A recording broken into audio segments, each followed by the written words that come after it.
नमस्कार साथियों। अचानक आपके बीच में आना हुआ। कोई ज़रूर सवाल था जो 2-3 दिन से लगातार मेरे दिल और दिमाग को कौंध रहा था। मैं सोच रहा था कि आपसे बात करूं। जो साथी हमसे जुड़ चुके हैं वो अपने अपने ग्रुपों पर इसको शेयर कर दें, सोशल मीडिया के प्लेटफॉर्म पर, और फॉलो करें। सोशल मीडिया के अपने अपने प्लेटफॉर्म पर इसको आप शेयर कर दें जिससे ज़्यादा से ज़्यादा लोग जुड़ सकें। बहुत महत्वपूर्ण विषय है। 2-3 दिनों से लगातार ये दिमाग में मेरे चल रहा था और अंदर से दिल और दिमाग बहुत कुछ सोचने को मजबूर कर रहा था। और बहुत महत्वपूर्ण मुद्दा है, बहुत गंभीर विषय है जिस पर आप सबको चिंतन करना होगा। कि पढ़ा लिखा वर्ग, ये बुद्धिजीवी तबका, इसको अगर ये नहीं जानेगा तो फिर जानेगा कौन। तो मैं बात शुरू करूं, और गंभीर है, महत्वपूर्ण और गंभीर दोनों है। किस तरह से इस देश की टैक्स पेयर का पैसा किस नाम से और किस तरीके से कहां ले जाया जा रहा है, इस सबको जानना जरूरी है। क्योंकि देश में एक भी चीज कहीं बनती है तो उसमें हमारे आपके खून पसीने का पैसा लगा है। हम आप टैक्स देते हैं और कदम कदम कदम पर टैक्स देते हैं। फिर हमारे टैक्स के पैसे का मिसयूज क्यों किया जा रहा है, दुरुपयोग क्यों किया जा रहा है। तो आप सभी से मेरा निवेदन है कि अपने अपने सोशल मीडिया प्लेटफॉर्म जोड़ दें, अपने अपने ग्रुपों में डाल दें जिससे ये ज़्यादा दूर तक पहुंचे और बहुत महत्वपूर्ण है और संक्षेप में होगा। और मज़ेदार ये जो विषय है इस पर मीडिया हमारी बहुत शांत है। कमाल का विषय है। अगर कोई और विषय होता तो शायद मीडिया अब तक हम आपको घर घर पहुंचा चुकी होती कि देखिए कर्मचारियों शिक्षकों के वेतन देने से इतने का भार आ रहा है। अभी आज ही घोषणा हुई कि डीए 2% बढ़ेगा, 2% डीए बढ़ेगा, और उसके कितने भार आएंगे कैलकुलेट करके बता दिया गया या बता दिया जाएगा, मोटी हेडिंग में छाप दिया जाएगा। लेकिन हमारे टैक्स के पैसे का कितना बड़ा दोहन होने जा रहा है इसको समझना पड़ेगा। मैं विषय पे आता हूं, और आपने भी कहीं इधर उधर सुना होगा, लेकिन पूरा तथ्य क्या है, होगा क्या आगे, इसको जानना जरूरी है। 543 निर्वाचित, 545 की हमारी टोटल संख्या संसद की, हमारी लोकसभा की है, राज्यसभा की अलग 250। 545 और 250 मिल करके इस देश को प्रगति के रास्ते पे नहीं ले जा पा रहे हैं, कमी पड़ रही है। इसलिए भारत सरकार ने ये निर्णय लिया कि हमारी संख्या बहुत कम है, इसको थोड़ा और बढ़ाते हैं। और कहाँ करते हैं, 850। कहाँ तक ले जाएंगे, 850 तक। मेरे जेहन में ये बात कौन थी, एक क्षेत्र का आप पर्टिकुलर अपने गांव से जहां रहते हैं वहां शुरू करिए। उस एक पर्टिकुलर क्षेत्र के विकास के लिए कितने चरण हमारे राजनीतिक व्यवस्था में हैं। शहर है तो सभासद, गांव है तो ग्राम प्रधान, फिर ये राजनीतिक पद की बात कर रहा हूं, फिर प्रशासनिक पद हैं, फिर उसके बाद जिला पंचायत सदस्य, फिर उसके बाद ब्लॉक प्रमुख, फिर विधायक, फिर सांसद, फिर राज्यसभा सदस्य, फिर उस क्षेत्र का मंत्री हो गया, केंद्रीय मंत्री हो गया, मुख्यमंत्री हो गया, प्रधानमंत्री हो गए। मतलब एक क्षेत्र के विकास के लिए कितने लोग लगे होते हैं, और तब भी आपको रोडें टैक्स देने के बाद भी नहीं मिलती। ट्रेनों में रिजर्वेशन आप पैसा देकर भी नहीं पाते। एक क्षेत्र में कितने लोग, ये तो राजनीतिक पद हैं, जो प्रशासनिक पद हैं वो आप नीचे से ऊपर तक, सचिव से लेकर तक आएंगे आप। मतलब आप कल्पना करें, उसके बाद भी हमारी संसद में सांसदों की संख्या कम नजर आ रही। उसको बढ़ाया जाएगा। किसी ने कोई धरना दिया, किसी ने कोई डिमांड किया, किसी ने कोई प्रदर्शन किया कि नहीं हमारे यहां संख्या कम है, हमको बढ़ाया जाए? एक ने डिमांड नहीं किया, एक भी धरना नहीं हुआ इस देश में कि लोकसभा सदस्यों की संख्या इतनी बढ़ाई जाए। एक ने, मेरी जानकारी में तो फिलहाल नहीं। और इस देश में तमाम जिनविन मुद्दे के लिए हजारों हजारों हजारों बार धरने होते हैं, फिर भी इनके कान में जूं नहीं रेंगती।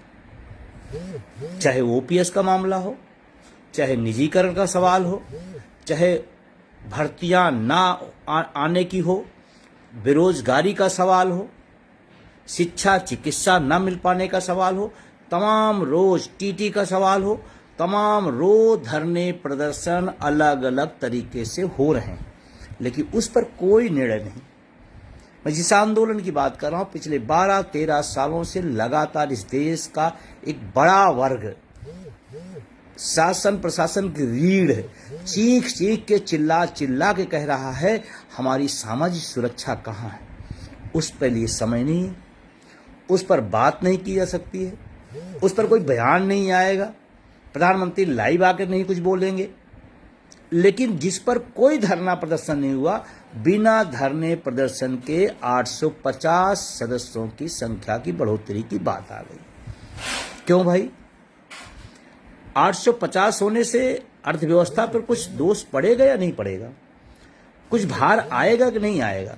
तो क्या किसी मीडिया चैनल ने 850 संख्या होने पर इतने का भार आया, कोई खबर आपने सुनी क्या? आपने कई आंकड़े मिले क्या? एक सांसद पर कितना खर्चा आता है आपको जानकारी है? आप जानकारी बटोरेंगे तो भी नहीं बटोर पाएंगे। उन 545 सदस्यों के लिए इस देश के आम आवाम के टैक्स का पैसा उनके लिए व्यवस्था देता है। क्या क्या?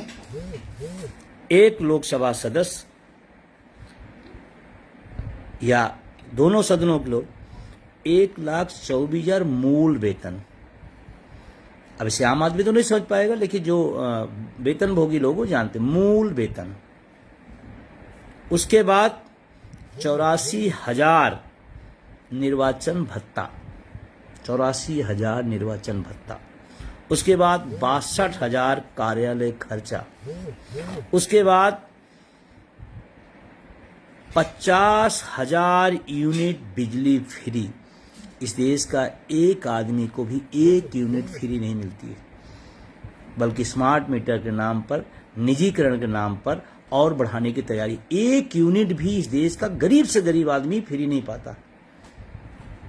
और 50,000 यूनिट प्रतिवर्ष। कौन? जो सक्षम लोग, सबल लोग। उसके बाद 4,000 किलो लीटर पानी प्रति वर्ष। उसके बाद संसद जब चलती है तो प्रतिदिन का 2,500 स्पेशल सदन भत्ता। 65,000 रुपए प्रति माह स्टेशनरी और स्टाफ खर्चा। अगर उसके बाद गाड़ी, बंगला, ऑफिस, ट्रेन, प्लेन सब फ्री, चिकित्सा फ्री, यात्रा फ्री, पानी फ्री, बिजली फ्री। और इस सब का आप निचोड़ निकालेंगे तो सालाना कई करोड़ रुपए एक पर खर्च होता है, एक पर कई करोड़ रुपए। और आप अगर दिल्ली में सांसद हैं और आपने सरकारी बंगला, सुसज्जित बंगला नहीं लेते हैं तो 2 लाख रुपए मासिक है ना। और जब फ्री वो ले रहे हैं तो इसकी भरपाई तो कोई ना कोई करता होगा, कोई ना कोई तो करता होगा ना। इस देश की आम जनता है, इस देश का श्रमिक, इस देश का नौकरी पेशा, एक एक व्यक्ति अपनी कमाई का टैक्स दे दे करके इनको फ्री व्यवस्था दी गई है। सब कुछ फ्री, कुछ भी, और ऊपर से टैक्स नहीं देना। मतलब हमारे टैक्स का, सारी सुविधाओं का पूरा आनंद लेना है, सारी फ्री लेना है, लेकिन खुद टैक्स नहीं देना है। कमाल की बात है।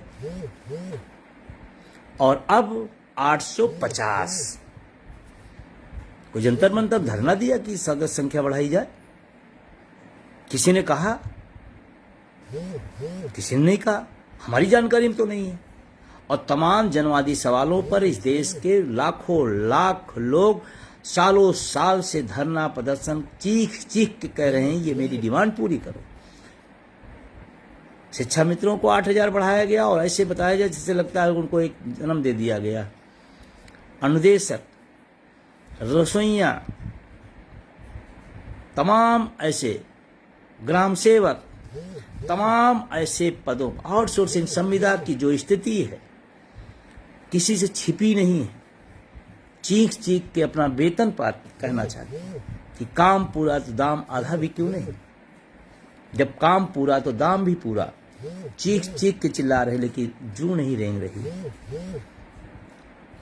और अपनी जब बात आई तो बिना राय मसूरी के, बिना कोई कमेटी बनाए हम इतने पर ले जा रहे हैं, बस फैसला हो गया। अब वो 545 से 850 जो होंगे उसकी भरपाई, ये इतना वेतन, इतना भत्ता, इतना सुविधा, इतना आवास, इस सब की भरपाई आम जनता हम आप करेंगे। हमसे आपसे लिया जाए। और जब रोजगार के लिए लोग सड़कों पर लाठियां खाएं तब पद बढ़ाए नहीं जाते, घटाकर खत्म किए थे। वैकेंसियां लाखों खाली पड़ी हैं लेकिन भरी नहीं जा रही। हमारे पद लाखों लाख सालों साल खाली पड़े हैं, उस पर जो सृजित है उस पर हम भर्ती नहीं कर रहे हैं। आप तो अपनी बढ़ा रहे हो, हमारी सृजित है, खाली है, रिक्त है, रिक्त को नहीं भर रहे और आप अपनी बढ़ोतरी कर रहे हैं। और सब किस नाम पर? देश हित पर, देश हित के लिए। एक आम जनता पर टैक्स का भार पड़े, अधिक पड़े, यही देश हित है। अरे संख्या बढ़ाने के बजाय जवाबदेही बढ़ाइए कि जो लोग चुन के गए हैं, जो लोग वहां बैठे, उनकी जवाबदेही बताइए। उस पर नहीं बात होगी। इसी हमारे लोकतंत्र के इस मंदिर में कितने क्रिमिनल लोग, कितने रेपिस्ट लोग और कितने लोग देश का पैसा हजारों करोड़ खाने के बाद उन बैठे हुए हैं। उनको छांटने की बात नहीं हो रही है, बढ़ाने की बात हो रही है। और नाम दे दिया जाएगा देश हित में फैसला हो रहा है। 31 देश में देश हित में फैसला है, जो रिक्त पद पड़े हैं वो भरे जाएं। एक गरीब मजदूर किसान के यहाँ जब कोई एक नौकरी पाता है तो उसके पूरे खानदान, उस पूरे घर में एक रोशनी का उजाला होता है, एक सपनों का जिंदा होना होता है, मुरझाए चेहरों पर मुस्कान आती है। वो रिक्त पद भरिए, बढ़ाने की तो बात ही नहीं कर रहा। जो खाली पड़े हैं उन पर भरो भाई।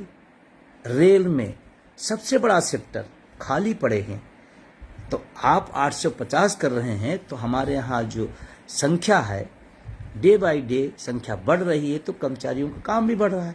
तो आप जहाँ 50 पद हैं और 50 में 30 पद रिक्त हैं, तो उन रिक्तों को भरिए, और अगर वहाँ जरूरत है तो यहाँ 50 को 100 करिए। देश का नौजवान रोजगार पाएगा तो देश मजबूत होगा, घर परिवार उसका मजबूत होगा। जब देश का एक एक व्यक्ति अपने पैरों पर खड़ा होगा तो देश मजबूत होगा। टैक्स लाद देने से, टैक्स ज़्यादा कर देने से देश मजबूत नहीं होगा। अगर टैक्स ज़्यादा लेते हैं तो आप अपनी सुविधाओं के लिए ले रहे हैं। देश हित में आप रोजगार के चांस बढ़ाओ, खाली पदों को भरो, शिक्षा का बेहतरीन मॉडल दो, चिकित्सा की बेहतरीन सुविधा दो, इससे देश विकसित होगा। अब एक भी आदमी का बयान, तमाम अर्थशास्त्री, जब ओपीएस की हम बात करते हैं तो तमाम अर्थशास्त्री बताते देश कैसे चलेगा, ओपीएस दिया जाएगा। एक भी अर्थशास्त्री 850 सांसदों पर एक बयान नहीं आया कि देश का कितना बड़ा भार पड़ने वाला है। एक भी अर्थशास्त्री आया होता, इसीलिए मैं इनको कहते अनर्थशास्त्री हैं। अर्थशास्त्री ने अनर्थशास्त्री हैं। एक का बयान आपने दिया, एक का बयान आपने सुना, नहीं सुना।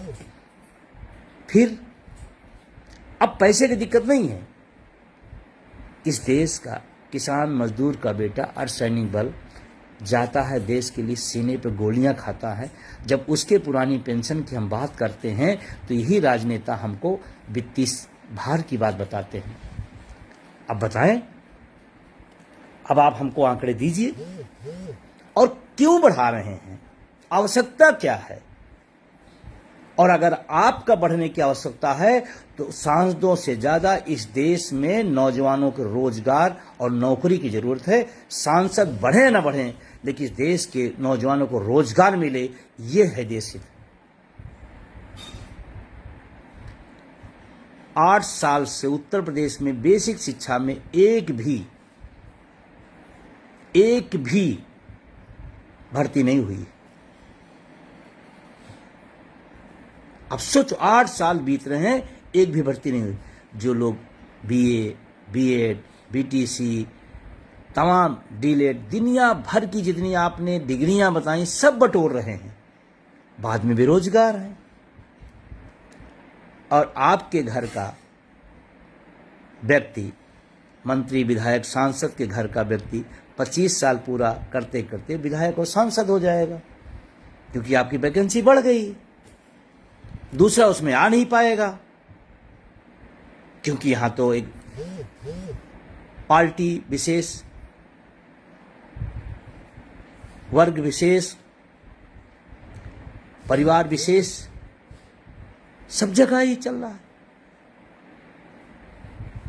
तो इस मुद्दे को मुझे 2-3 दिन से बेचैनी सी हो रही थी कि मैं आपसे साझा करूं, और आप सोशल मीडिया पर लिखें कि देश के अर्धसैनिक बलों को पुरानी पेंशन देने से भार आता है और 850 सांसदों से देश तरक्की करेगा, देश पर भार नहीं आएगा। बोलिए, मुखर होइए। इस देश के साथ छल हो रहा है, मैं इसको छल ही मानूंगा। जब बेरोजगार सड़कों पर लाठियां खा रहा है रिक्त पदों भरने के लिए, और वहां रिक्त नहीं है, बढ़ोतरी है, तो मैं अपने तमाम साथियों से इस बात का निवेदन करूंगा कि आप इस फेसबुक लाइव को अधिक से अधिक लोगों तक पहुंचाएं। फेसबुक को फॉलो करें, कमेंट करें, शेयर करें, और इसको जन जन तक पहुंचाएं। ये आपकी जिम्मेदारी भी है और आपकी जवाबदेही भी उन माननीयों के लिए। आप कल्पना करो, सोच के देखो, जेल में रह करके चुनाव लड़े जाते हैं और जीत जाते हैं, और यहाँ एक आदमी पर अगर एक FIR होती है तो इतनी जांचें होती हैं कि वो नौकरी में नहीं आ सकता। और वहाँ और तब जब इसको लोग कहते हैं तो तो हम तो जनसेवा में आए हैं। तो जनसेवा में अगर आए हैं तो वेतन भत्ते की ज़रूरत क्या है, पेंशन की ज़रूरत क्या है? और अगर नौकरी है तो बिना योग्यता, बिना कंपटीशन के क्यों? ये पूरे देश में गूंजना चाहिए। अगर जनसेवक है तो वेतन भत्ता, सुविधा, गाड़ी, बंगला, नौकर चाकर, आवास, चिकित्सा फ्री क्यों? जनसेवक है ना, तो जनसेवा करिए। और अगर नौकरी है तो शिक्षा और कंपटीशन दे के आइए। अपने लिए सब अच्छा अच्छा। बीए एमए करके लड़का बेरोजगार घूमे और अनपढ़ मंत्री और मुख्यमंत्री बने। क्या कमाल की लोकतांत्रिक व्यवस्था बनाई गई। मैं तमाम साथियों से कहूँगा, अगर नहीं आपको पता तो आप सर्च करिए, देखिए कि एक सांसद पर सालों में कई करोड़ रुपए का खर्चा आता है। जब 545 पे खर्चा है तो 850 पर क्या होगा? और हो क्या जाएगा 850 हो जाने से? और इसी तरह से यही नहीं, हमारे यहाँ हर विभागों में मुझे संपर्क है, बताया जाता है कि वो अब पोस्ट मृत घोषित कर दी गई है, वो लैप्स कर दी गई है।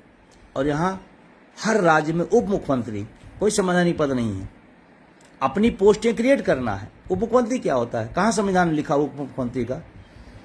तो ये तो गैर संवैधानिक हो गया और सरकार गैर संवैधानिक काम करती है। उप मुख्यमंत्री क्या होता है? क्यों? आपको अपनी सीटें बढ़ा देना है, उन्हीं से उनको सुविधाएं बढ़ा देना है, उन्हीं के नाम पर उनको प्रोटोकॉल दे देना है, उन्हीं के नाम उनको खर्चे बढ़ा देना है, उन्हीं के नाम उनकी सुरक्षा बढ़ा देना है। अब सोचो 845 लोगों की सुरक्षा, अब 545 और 850 लोगों की सुरक्षा, अब कितना बड़ा पैसा खर्चा होगा। आवास पर कितना बड़ा पैसा खर्चा होगा, उनके आए जाने का कितना बड़ा खर्चा आने वाले देश के भार होने जा रहा है। तो मेरा सभी लोगों से बहुत विनम्रता निवेदन है कि आपके खिलाफ जैसे समाज के अंदर एक रूमर उड़ा दिया जाता है, आप भी इस बात को समाज में बताइए कि आपका बेटा शिक्षक भर्ती के इंतजार में है, आपका बेटा नौकरियों के इंतजार में है और वहां सांसदों का पद बढ़ाया जा रहा है। इसको बताना पड़ेगा, समझाना पड़ेगा। आप सोचोगे नहीं हम तो नहीं बताएंगे, हम तो नहीं समझाएंगे, हमारे लिए तो गलत हो जाएगा, हम तो अपना ठीक है काम चल रहा है। और अगर आपको जरूरत है तो एक कर्मचारी के अंदर आपने एक नई पॉलिसी नीति कर्मचारी नियमावली बना दी, आउटसोर्सिंग संविदा। तो जितने हैं उतने रहने दीजिए, ज़्यादा जरूरत हो आउटसोर्सिंग पर रख लीजिए। 11 महीने का सांसद, 11 महीने का विधायक, 25,000 तनख्वाह, अपने लिए भी कर लीजिए। थोड़ा आउटसोर्सिंग और संविदा का भी दर्द तो समझ में आए ना। 7,000 और 8,000 में कैसे लोग जिंदगियां काट रहे हैं वो भी पता चले ना। बेरोजगारी के मगफली में कैसे लोग जी रहे हैं वो भी तो पता चले ना। संविदा पे लाइए, 11 महीने का सांसद, 11 महीने का विधायक, 25,000 तनख्वाह, बाकी कुछ नहीं। उसमें भी कटौती करके 18,000 दिया जाएगा। करिए ना अपने लिए भी। सारा नौजवानों को झेलेगा, देश की जनता ही झेलेगी। आप इसको अधिक से अधिक शेयर करिए, अधिक से अधिक लोगों तक पहुंचाइए। और मैं इसका पुरजोर विरोध करता हूं, एक गलत है। इस देश के टैक्स पेयर पर एक अतिरिक्त भार डालने की तैयारी है, अपनी सुविधाओं की बढ़ोतरी की तैयारी है, अपने पदों की बढ़ोतरी की तैयारी है। तो मैं कहता हूं इसको आप रोकिए। पहले जितने देश में इस सरकारी विभागों में सरकारी पद खाली उनको भर लीजिए।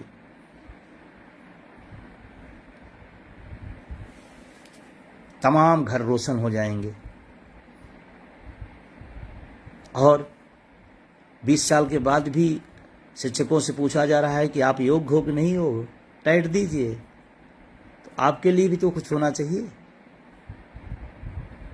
नहीं, आपके लिए कुछ नहीं होगा। और आप नीति नियंता हैं, भाग्य विधाता हैं इस देश के। कलम नहीं छुए हैं, शिक्षा मंत्री बनते हैं लोग। मेडिकल लाइन को कभी सुना नहीं है, शिक्षा मंत्री और चिकित्सा मंत्री हो जाते हैं इस देश में।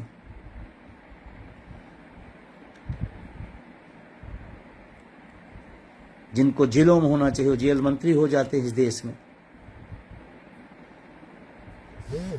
मैं आपको एक बात के लिए और इंगित करते हुए अपनी बात खत्म करूंगा। अभी अभी कुछ खबरें आप सब भी कहीं न कहीं सोशल मीडिया से आपने देखा होगा। नेपाल एक बहुत छोटा सा देश है, वहाँ एक नई सरकार बदली है, नए लोग आए हैं और गजब गजब के फैसले रोज आ रहे हैं। क्या ये देश भी अच्छी चीज़ों को स्वीकार करेगा? नेपाल की चर्चा सिर्फ नेपाल में नहीं, पूरी दुनिया में उसकी चर्चा हो रही, जिस तरह के निर्णय और जिस तरह कदम उठाए जा रहे हैं। क्या भारत की सरकार भी इसको स्वीकार करेगी? क्या कहा जाएगा कि चपरासी से लेकर जज तक और प्रधान से लेकर प्रधानमंत्री तक 60 साल से ऊपर कोई नहीं रहेगा? हटिए, दूसरे को मौका मिलेगा। वीआईपी कल्चर में इस देश का पूरी ताना बाना खो दिया है, पूरा सिस्टम कोलैप्स कर दिया गया है। एम्बुलेंस फंसी रहेंगी रोडों पर और मंत्री जी मुख्यमंत्री जी का कारवां जा रहा है, इसलिए चौराहे को रोक दिया जाता है। मुख्यमंत्री का प्रधानमंत्री का जाना महत्वपूर्ण है कि किसी की जिंदगी चले जाना महत्वपूर्ण है या बच जाना महत्वपूर्ण है?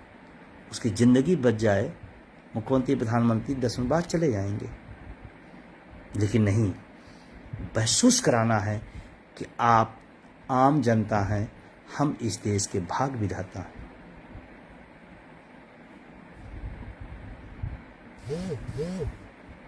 आपको लगता है ये बातें सही हैं, ये सच हैं, लोगों के बीच में जानी चाहिए, तो आप इसको ज़रूर शेयर करें, ज़रूर लोगों तक ले जाएं। मेरा बहुत विनम्र निवेदन है। मैं 8,050 कर दी। फिर आप देखिए ये सिलसिला शुरू होगा, फिर विधानसभा में आएगा, फिर विधानसभा के लोग भाई एक की देखा सब, फिर विधानसभा मतलब हर सांसद से लेकर विधानसभा में जस्ट दूनी हो जाएगी। आज उन पर कितना भार आ रहा है, आज मैंने कई बार आरटीआई लगाया, आज तक नहीं मिला। मैंने पेंशन निदेशालय से कई बार डाटा मांगा, पेंशन निदेशालय ने मना कर दिया कि आप इसको दे नहीं सकते हैं। कई बार मैंने कोशिश किया, जो थोड़ा बहुत निकल के आ पाता है, अभी बहुत चीजें हैं जो निकल ही नहीं पाती हैं। तो मांग करिए सांसदों की संख्या न बढ़ाई जाए, बल्कि इस देश के लाखों करोड़ों जो नौजवान बेरोजगार घूम रहे हैं उनको विभागों में नियुक्त किया जाए, उनको रोजगार दिया जाए, तो देश तरक्की करेगा। सांसद लोग माला माल हों और देश की जनता गरीब हो और हम आर्थिक महाशक्ति बनेंगे।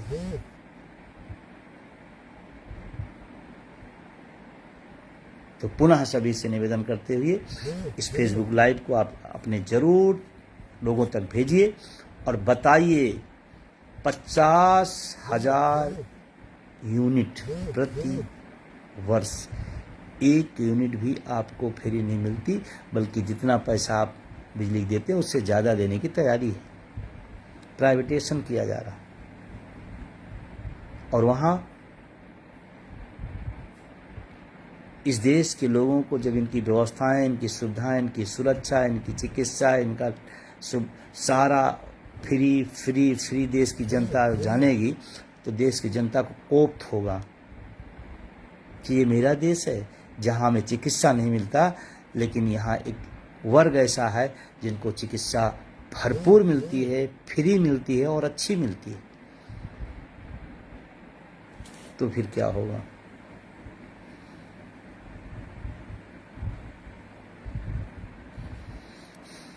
आप सब आए, धन्यवाद आप सबका। इतनी देर आपने सुनने के लिए हमारे बीच हमारे साथ रहे, सभी का बहुत बहुत शुक्रिया।